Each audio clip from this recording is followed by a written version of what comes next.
ఎలా ఉన్నారు? బాగున్నారా? ఏదైనా దేవునార్థం చూసుకుందామా? రండి, చిన్న విషయం పాడుకుందామండి. పరిశుద్ధాత్మ ఫలములు పొంది పరిపూర్ణమైన శ్రేష్ఠుల సంగమై సియోను రాజా నీ ముఖము చూడా ఆశతో నేను వేచియున్నాను.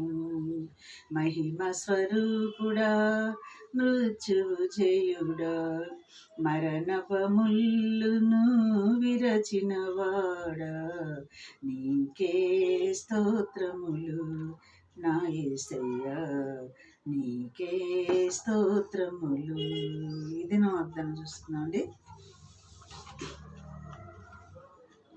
147వ కీర్తన 13వ వచనం చూసుకున్నామండి.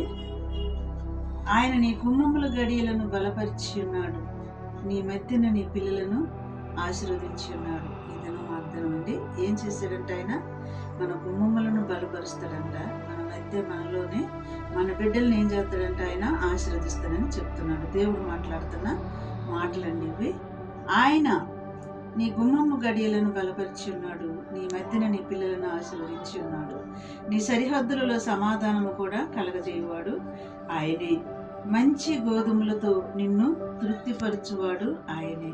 ఇది నా వాగ్దానం అండి. ఇటు వాగ్దానాల గురించి మనం ప్రార్థన చేసుకుందాం.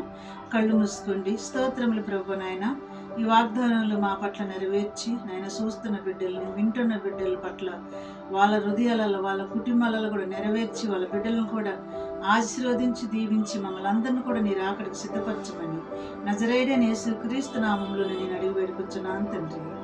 ఆమేన్. God bless you.